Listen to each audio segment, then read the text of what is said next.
आज UCC committee UCC draft को राज्य सरकार को सौंपेगी। राज्य विधानसभा में पटल पर रखा जाएगा यूसीसी का ड्राफ्ट। यूसीसी ड्राफ्ट बनाने में सभी धर्म के लोगों की ली गई राय। सीएम पुष्कर सिंह धामी कैबिनेट मंत्रियों के साथ जाएंगे अयोध्या। सभी विधायकों के साथ सीएम धामी करेंगे भगवान श्री रामलला के दर्शन।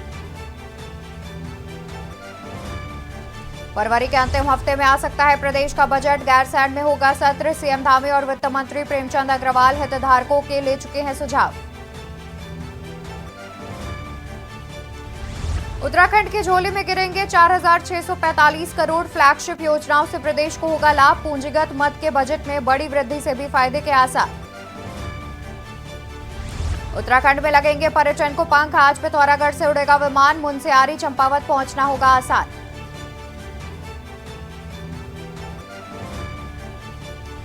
केदारनाथ में जमी मोटी बर्फ। पहाड़ों ने भी ओढ़ी सफेद चादर। सड़कें जाम। देहरादून में झमाझम बरसात। आप देख रहे हैं के न्यूज, खबरों का सार। नमस्कार, मैं हूं आपके साथ अवंतिका अवस्थी और हम बात करेंगे उत्तराखंड खबरों पर। बड़ी खबर आपको बता देते हैं, जहां पर मुख्यमंत्री पुष्कर सिंह धामी को समिति आज सौंपेगी यूसीसी का ड्राफ्ट। बड़ी खबर आपको बता दें, जहां पर मुख्यमंत्री पुष्कर सिंह धामी को यूसीसी का ड्राफ्ट आज सौंपा जाएगा। जस्टिस रंजना प्रकाश देसाई की अध्यक्षता में सौंपेगी ड्राफ्ट। समिति सुबह 11 बजे मुख्यमंत्री आवास में सौंपेगी ड्राफ्ट। सरकार ने यूसीसी के लिए कमेटी का किया था गठन। बता दें कि सरकार ने यूसीसी के लिए कमेटी का गठन किया था। 27 मई 2022 को 5 सदस्यीय कमेटी का गठन किया गया था। 27 मई 2022 को 5 सदस्यीय कमेटी का गठन किया गया था। जस्टिस की अध्यक्षता में समिति का गठन किया गया था। ड्राफ्ट मिलने के बाद सरकार कैबिनेट में देगी मंजूरी। वही ड्राफ्ट मिलने के बाद सरकार कैबिनेट में देगी मंजूरी।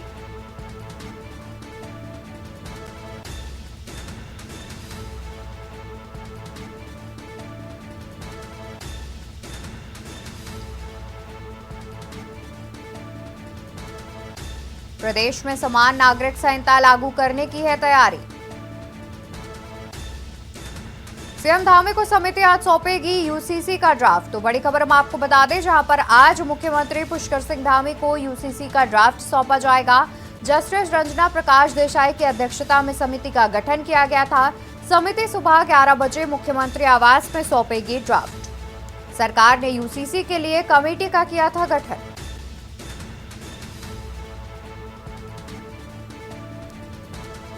इसी खबर पर ज्यादा जानकारी के लिए हमारे साथ संवाददाता अंकित काला जुड़े हुए हैं। अंकित, देखा जाए तो लगभग समिति ने अपने 20 माह के कार्यकाल को पूरा किया है और उसके बाद आज सुबह 11 बजे समिति मुख्यमंत्री को ड्राफ्ट रिपोर्ट सौंपेगी।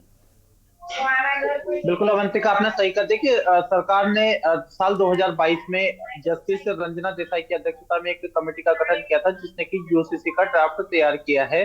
अब ये समिति पिछले 1.5 सालों से अधिक समय के बाद अब मुख्यमंत्री पुष्कर सिंह धामी को फाइनली जो यूसीसी का मसौदा है वो सौंपने जा रही है। सुबह 11 बजे का ये कार्यक्रम रखा गया है अवंतिका, जिसमें कि जस्टिस रंजना देसाई की अध्यक्षता में जो तमाम समिति के जो सदस्य हैं वो मुख्यमंत्री पुष्कर सिंह धामी से मुलाकात करेंगे और इस दौरान उनको ये ड्राफ्ट सौंपा जाएगा।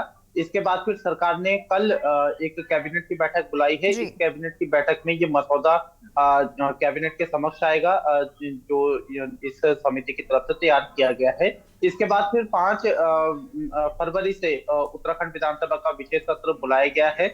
इस सत्र के दौरान संभवतः सरकार 6 फरवरी को सदन में इसे विधेयक के तौर पर लेकर के आएगी और उसके बाद फिर सरकार इसे पारित कराने की कोशिश करेगी और उसके बाद राज्यपाल की अंतिम मंजूरी के बाद ये उत्तराखंड में कानून बनने जा रहा है। इस तरीके की सरकार की पूरी तैयारी है अवंतिका। तो कुल मिलाकर के लोकसभा इलेक्शन से पहले धामी सरकार यूसीसी को अमलीजामा पहनाने की तैयारी कर रही है और पिछले करीबन 1.5 साल से ज्यादा के समय से समिति इस पर मंथन कर रही थी, इस पर कार्य कर रही थी और आज फाइनली वो दिन आ गया है जहां पर की ये समिति मुख्यमंत्री पुष्कर सिंह धामी को ड्राफ्ट सौंपने वाली है और ड्राफ्ट सौंपने के बाद कैबिनेट बैठक और उसके बाद फिर विधानसभा सत्र में सरकार इसको ला करके पारित कराने की तैयारी कर रही है। बिल्कुल। और देखा जाए तो जिस तरीके से 20 माह का टाइम भी लगा है इस ड्राफ्ट को तैयार करने में, और उसके बाद देखा जाए तो करीब 2.5 लाख लोगों के सुझाव लिए गए हैं इसमें। तो जब यूसीसी, और इसके बाद ये भी है कि 6 तारीख के आसपास उसे सदन में भी लाया जाएगा और पटल पर रखा जाएगा। तो अगर यूसीसी लागू हो जाता है तो कौन से ऐसे क्षेत्र है जहां पर बदलाव होगा? देखिए, सरकार चाहती है कि एक समान कानून के तहत ही इस यूसीसी का को लागू किया जाए, जी। अवंतिका, लेकिन इसमें अलग अलग लोगों की अपनी राय थी। तो जो समिति थी उसने लोगों से जाकर के बातचीत करी और उनसे सुझाव आमंत्रित करे, ताकि जब ये कानून बने तो किसी को किसी प्रकार की दिक्कत ना हो, कोई संशय ना हो, किसी प्रकार की कोई असुविधा ना हो। तो इसको देखते हुए ये सारे कामकाज जो है वो किए जा चुके हैं। जहां तक रिपोर्ट की अगर हम बात करें अवंतिका, तो इसमें तो देखना होगा कि क्या कुछ नए प्रावधान किए गए हैं, और क्या जो हमारी उत्तराखंड की जो तमाम जो जातियां हैं, थारू, मुखिया और जो तमाम अन्य जो जनजातियां हैं, क्या इनके अधिकारों को लेकर के इसमें कुछ संरक्षण किया गया है या किस तरीके से रहेगा। तो इस सब पर भी सबकी निगाह रहेगी। लेकिन फिलहाल आज जब ये ड्राफ्ट आएगा उसके बाद फिर पब्लिक डोमेन में ये आएगा, सरकार इसको कैबिनेट में पारित कराएगी, जी। फिर इसके बाद फिर सत्र में आएगा। तो निश्चित ही इन सब चीजों के बाद ही इस पर कुछ कह पाने की स्थिति में होंगे। लेकिन फिलहाल सरकार का ये कहना है कि किसी भी प्रकार से किसी को कोई असुविधा ना हो, किसी के भी अधिकारों जी। का हनन नहीं होने दिया जाएगा। और इसको देखते हुए जो समिति है उसने कई लोगों के साथ बातचीत करी है और लाखों सुझाव आए हैं। उसके आधार पर फाइनली एक ड्राफ्ट जो है वो तैयार हुआ है, और ये ड्राफ्ट जो है आज मुख्यमंत्री को मिलेगा। हालांकि इस बीच विपक्ष का ये जी। कहना है कि क्योंकि लोकसभा के इलेक्शन नजदीक है, इसको देखते हुए धामी सरकार यूसीसी को लाने की तैयारी कर रही है, जबकि सरकार जानबूझ करके इसको डिले करते हुए अब इसको चुनाव की दहलीज में आने के बाद ऐसे निर्णय ले रही है। लेकिन इन सब के बीच में सरकार का कहना यह है कि क्योंकि उन्होंने जी। साल 2022 के इलेक्शन में जनता से ये वादा किया था कि वो भाजपा की सरकार बनने पर यूसीसी को लागू करेंगे, तो इसी दिशा में सरकार आगे बढ़ रही है। तो इन सब चीजों के बीच में आज जो समिति है अब से थोड़ी देर में यूसीसी का ड्राफ्ट मुख्यमंत्री पुष्कर सिंह धामी को सौंपने वाली है। बिल्कुल। जाहिर तौर पर देखा जाए तो साल 2022 के चुनाव में भाजपा ने यह वादा किया था कि वो यूसीसी लागू कर देंगे, और उसके बाद देखा जाए तो जिस तरीके से समिति का गठन किया गया और उसके बाद लगातार यूसीसी के समिति का जो गठन किया गया था उसका कार्यकाल बढ़ाया जा रहा था, तो कहीं ना कहीं विपक्ष इस बात को घेर रहा था कि लगातार आप कार्यकाल बढ़ा रहे हैं। तो वहीं जब मुख्यमंत्री ने ऐलान कर दिया है कि वो यूसीसी आज उन्हें उसका ड्राफ्ट सौंप दिया जाएगा, तो अब विपक्ष कहीं ना कहीं ये मुद्दा उठा रहा है कि लोकसभा चुनाव आ रहा है, उससे पहले कहीं ना कहीं धामी सरकार जो है वो यूसीसी लागू कर रही है। तो जाहिर तौर पर ये पक्ष और विपक्ष दोनों में जो है चल रहा है, और साथ ही दोनों ही आरोप प्रत्यारोप लगा रहे हैं। बहुत शुक्रिया अंकित आपका ज्यादा जानकारी दर्शकों तक पहुंचाने के लिए। तो आपको बता दें कि आज मुख्यमंत्री को ड्राफ्ट सौंपा जाएगा, और इसका एक समिति का गठन किया गया था जिसने करीब 2.5 लाख लोगों से उनके सुझाव मांगे हैं, और इसके बाद इस ड्राफ्ट को तैयार किया गया है और आज धामी सरकार को ये सौंप दिया जाएगा। तो वहीं 6 फरवरी को विधेयक पेश हो सकता है, यूसीसी विधेयक के रूप में पेश किया जा सकता है। वहीं विधानसभा में 6 फरवरी को पेश किया जा सकता है। आपको बता दें कि प्रदेश में समान नागरिक संहिता लागू करने की तैयारी है। तो वहीं देखा जाए तो लोकसभा चुनाव से पहले धामी सरकार यूसीसी को लागू कर रही है। कुछ इस प्रकार का विपक्ष की ओर से सरकार को घेरने का कार्य भी किया जा रहा है। तो वहीं बता दें कि करीब समिति गठन के 20 महीने बाद ये ड्राफ्ट तैयार हुआ है। उत्तराखंड में समान नागरिक संहिता का ड्राफ्ट मुख्यमंत्री पुष्कर सिंह धामी को सौंपा जाएगा। जस्टिस रंजना प्रकाश देसाई की अध्यक्षता में समिति मुख्यमंत्री आवास में मुख्यमंत्री को यह ड्राफ्ट सौंपेगी, जिसके बाद सरकार 3 फरवरी को कैबिनेट में से लाएगी। इसके बाद इस ड्राफ्ट को 5 फरवरी से शुरू होने वाले विधानसभा में विधेयक के रूप में प्रस्तुत किया जाएगा। तो वहीं राज्य की कैबिनेट मंत्री रेखा आर्या ने उत्तराखंड में लागू होने जा रहे यूसीसी को काफी महत्वपूर्ण बताया। उन्होंने कहा कि सीएम पुष्कर सिंह धामी ने जनता से वादा किया था, इसके अनुरूप सरकार आगे बढ़ रही है। निश्चित रूप से यूसीसी प्रदेश के हित में बहुत आवश्यक है। माननीय मुख्यमंत्री जी की चुनाव के दौरान में यह घोषणा थी और माननीय मुख्यमंत्री जी ने सरकार बनते ही पहली कैबिनेट में यूसीसी का ही विषय कैबिनेट के समक्ष भी आया था, जिस पर संपूर्ण कैबिनेट ने उसमें सहमति भी व्यक्त करी थी। और आज हर्ष का विषय है कि यूसीसी का उसका ड्राफ्ट जो है कमेटी ने तैयार कर लिया है। कल माननीय मुख्यमंत्री जी को वो हैंडओवर भी करेंगे और मुझे लगता है कि अब की बार का जो ये हमारा सत्र है उस सत्र में यह आने भी जा रहा है, जैसा माननीय मुख्यमंत्री जी का कथन है। तो ये खबर देहरादून से बता दें, जहां पर पहाड़ में 2 दिन से हो रही है जमकर बर्फबारी। चारों धामों और ऊंची चोटियों पर बर्फ की चादर बिछी। पर्यटन स्थल औली, मसूरी व धानोल्टी में बर्फबारी। चारों धामों में ऊंची चोटियों पर बर्फ की चादर बिछी। पर्यटन स्थल औली, मसूरी व धानोल्टी में बर्फबारी। चक्राता और नैनीताल में भी हुई ताजा बर्फबारी। प्रदेश भर में शुक्रवार को मौसम रहेगा साफ। 3 फरवरी की रात मौसम फिर से लेगा करवट। 4 से 5 फरवरी को बारिश बर्फबारी की है संभावना। 5 फरवरी के बाद प्रदेश भर में मौसम रहेगा शुष्क। खबर आपको देहरादून से बता दें, जहां पर पहाड़ में 2 दिनों से हो रही है जमकर बर्फबारी। चारों धामों और ऊंची चोटियों पर बर्फ की चादर बिछी। पर्यटन स्थल औली, मसूरी और धानोल्टी में बर्फबारी। चक्राता और नैनीताल में भी हुई ताजा बर्फबारी।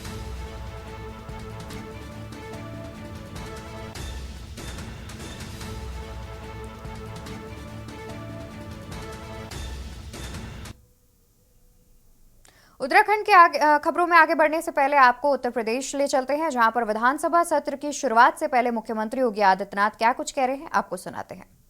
जिसका बजट भी इस दौरान उत्तर प्रदेश विधानमंडल में प्रस्तुत होगा और वर्ष भर के आय व्यय को लेकर के सदन में चर्चा होगी।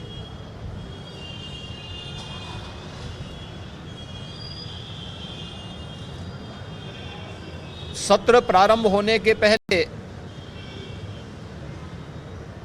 दलीय नेताओं से संबंधित बैठक और उससे पूर्व बिजनेस एडवाइजरी कमेटी की बैठक भी संपन्न होकर के जो कार्ययोजनाएं तय हुई हैं उसके अनुसार सरकार ने अपनी पूरी तैयारी भी की है। उत्तर प्रदेश विधानमंडल 25 करोड़ जनता जनार्दन की आशा आकांक्षाओं और अपेक्षाओं का एक केंद्र है। जनता से जुड़ी हुई हर सुख दुख से जुड़ी हुई घटनाओं को उल्लास और विषाद से जुड़ी हुई घटनाओं का ये साक्षी है। मुझे प्रसन्नता है कि उत्तर प्रदेश विधानमंडल पिछले 5-6 वर्षों के अंदर लोकतंत्र के एक महत्वपूर्ण स्तंभ के रूप में अपनी सकारात्मक चर्चा के लिए जाना जा रहा है।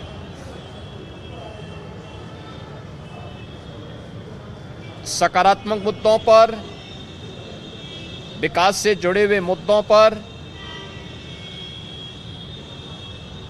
हर माननीय सदस्य अपनी बात को सदन में रखने के लिए उत्सुक दिखाई देता है और मैं इस अवसर पर अपने विपक्षी मित्रों से भी इस बारे में अपील करूंगा कि जो माननीय सदस्यों की भावनाएं हैं उसे दलीय सीमाओं से अलग हटकर के प्रदेश के विकास के लिए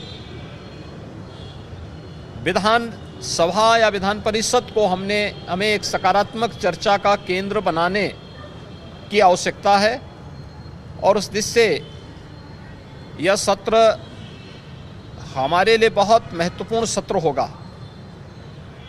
राज्यपाल जी के भाषण पर चर्चा होगी, उसका जवाब भी सरकार की तरफ से जाएगा। बजट पर चर्चा होगी, मान्य सदस्यों को अपनी राय इन दोनों महत्वपूर्ण मुद्दों पर और अनुदान मांगों पर रखने का अवसर प्राप्त होगा। इसके अलावा अपने अपने विधानसभा क्षेत्र से जुड़े हुए या प्रदेश के विकास से जुड़ी हुई महत्वपूर्ण बातों को सदन के समक्ष रखने का भी अवसर माननीय सदस्यों को प्राप्त होगा। मुझे विश्वास है कि जो एक सकारात्मक माहौल प्रदेश के बारे में बना है, देश में, दुनिया में, उस सकारात्मक माहौल का लाभ विरोधी दल भी लेकर के एक सकारात्मक चर्चा का केंद्र विधानमंडल को बनाने में अपना योगदान देंगे। हमने कल भी दलीय नेताओं की बैठक में इस बारे में बहुत स्पष्ट रूप से कहा है कि सरकार हर विधानमंडल की कार्रवाई का हिस्सा बनने वाले हर मुद्दे पर चर्चा के लिए भी तैयार है और उसका जो तथ्यपरक और सही जानकारी होगी उसको सदन के समक्ष रखने और माननीय सदस्यों को अवगत कराने के लिए पूरी तरह तैयार है। मैं एक बार फिर से उत्तर प्रदेश विधानमंडल की वर्ष 2024 के सत्र शुभारंभ के अवसर पर सभी माननीय सदस्यों को हृदय से स्वागत करता हूं। उन्हें उत्तर प्रदेश विधानमंडल की कार्रवाई को सुचारू और नियम संगत तरीके से आगे बढ़ाने के लिए उन सब का आह्वान करता हूं। लोकतंत्र के उन मूल्यों और आदर्शों के अनुरूप सत्र की कार्रवाई को प्रभावी ढंग से आगे बढ़ाने में उनके सकारात्मक योगदान की भी अपेक्षा रखता हूं और उत्तर प्रदेश ने आदरणीय प्रधानमंत्री जी के मार्गदर्शन में 22 जनवरी 2024 को अयोध्या में प्रभु श्री रामलला के 500 वर्षों के उपरांत, एक लंबे अंतराल के उपरांत भव्य प्राण प्रतिष्ठा समारोह के सकुशल संपन्न होने और प्रतिदिन लाखों की संख्या में श्रद्धालु जनों का अयोध्या धाम में आगमन और उनके सकुशल दर्शन करने के सकारात्मक माहौल का लाभ भी हमारे सभी माननीय सदस्यगण उठाएंगे। इस पूरा विश्वास के साथ मैं विधानमंडल के नए सत्र शुभारंभ के अवसर पर आप सभी का भी हृदय से अभिवादन करता हूं। धन्यवाद। जय हिंद। जल्दी से इसको शिफ्ट हो जाए, ये गार्ड लग जाएगी। हम जल्दी लोग दे देते हैं। हाँ। आप सुन रहे थे मुख्यमंत्री योगी आदित्यनाथ को, जहां पर आज उत्तर प्रदेश का बजट सत्र है। उसकी शुरुआत से पहले मुख्यमंत्री योगी आदित्यनाथ ने प्रेस कॉन्फ्रेंस की। उनके साथ वित्त मंत्री भी मौजूद नजर आए। तो विधान भवन से ये लाइव तस्वीर हम आपको दिखा रहे थे। बजट सत्र से पहले मुख्यमंत्री योगी आदित्यनाथ ने प्रेस कॉन्फ्रेंस करते हुए विपक्ष से सत्र में सकारात्मक सहयोग की अपील की। तो वहीं कई महत्वपूर्ण मुद्दों पर चर्चा की जाएगी, कुछ इस प्रकार की बात भी रखी। और बजट सत्र की शुरुआत से पहले मुख्यमंत्री योगी आदित्यनाथ ने प्रेस कॉन्फ्रेंस को संबोधित किया और इसमें विपक्ष से सहयोग की उम्मीद रखी। साथ ही उन्होंने बजट सत्र से पहले संबोधन करते हुए विपक्ष से सहयोग की उम्मीद रखी और ये भी कहा कि कई अहम मुद्दों पर चर्चा की जाएगी। और इसके अलावा रामलला के प्राण प्रतिष्ठा की बधाई भी मुख्यमंत्री योगी आदित्यनाथ ने दी। आपको बता दें कि जिस तरीके से अयोध्या में प्राण प्रतिष्ठा समारोह संपन्न हुआ, उसके बाद जिस तरीके से सभी तैयारियां की गई थी और जितनी भी तैयारियां हुई थी उसको लेकर के भी मुख्यमंत्री ने बातचीत की और साथ ही सभी को राम मंदिर प्राण प्रतिष्ठा की बधाई भी दी। बता दें कि आज से उत्तर प्रदेश विधानसभा का बजट सत्र की शुरुआत होनी है, जिससे पहले मुख्यमंत्री योगी आदित्यनाथ ने एक प्रेस कॉन्फ्रेंस की। प्रेस कॉन्फ्रेंस में विपक्ष से सत्र में सकारात्मक सहयोग की अपील भी की।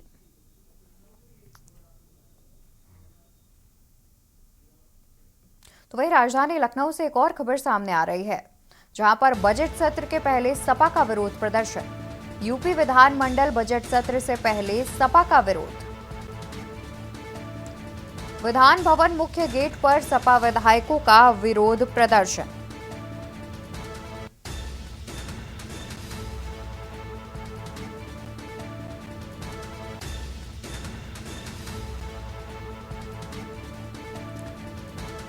तो आपको बता दें कि यूपी विधानमंडल बजट सत्र से पहले सपा का विरोध प्रदर्शन। विधान भवन मुख्य गेट पर सपा विधायकों का विरोध प्रदर्शन। विधायक मनोज पांडे व प्रदेश अध्यक्ष नरेश उत्तम भी मौजूद। बजट सत्र के पहले सपा का विरोध प्रदर्शन। यूपी विधानमंडल बजट सत्र से पहले सपा का विरोध। विधान भवन मुख्य गेट पर सपा विधायकों का विरोध प्रदर्शन। विधायक मनोज पांडे व प्रदेश अध्यक्ष नरेश उत्तम भी मौजूद।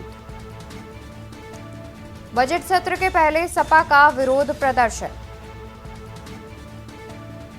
यूपी विधानमंडल बजट सत्र से पहले सपा का विरोध। विधान भवन मुख्य गेट पर सपा विधायकों का विरोध प्रदर्शन। विधायक मनोज पांडे व प्रदेश अध्यक्ष नरेश उत्तम भी मौजूद। बजट सत्र से पहले समाजवादी पार्टी का विरोध प्रदर्शन।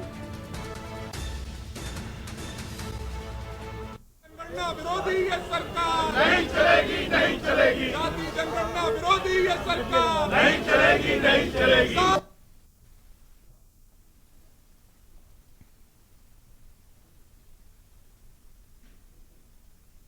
विरोधी ये सरकार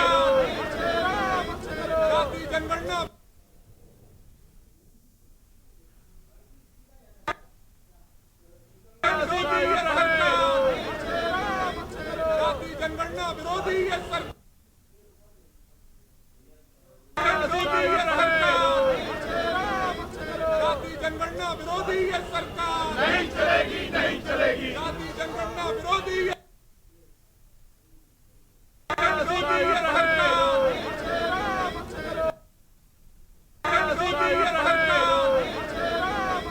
जाति जनगणना विरोधी ये सरकार नहीं चलेगी, नहीं चलेगी। जाति जनगणना विरोधी ये सरकार। उत्तर प्रदेश विधानमंडल दल का बजट सत्र आज से शुरू हो रहा है और समाजवादी पार्टी के तमाम नेता विरोध प्रदर्शन करने के लिए यहाँ पे बैठे हुए हैं। आप देख सकते हैं कि जिनके हाथों में तख्ती लेके समाजवादी पार्टी के लोग सत्ता पक्ष का विरोध कर रहे हैं और इस बजट सत्र का जो है विरोध करने के लिए यहाँ पे विधान भवन के सामने गेट पे धरने पे बैठे हुए हैं। और आप देख सकते हैं कि जो सत्र के जो आज शुरुआती जो राज्यपाल के अभिभाषण से शुरू होने जा रहा है उसको लेके जो है यहाँ पे विरोध शुरू हो चुका है। अभी आप देखेंगे कि राज्यपाल का अभिभाषण का भी समाजवादी पार्टी के विधायक जो तमाम विधायक यहाँ बैठे हैं वो विरोध कर रहे हैं।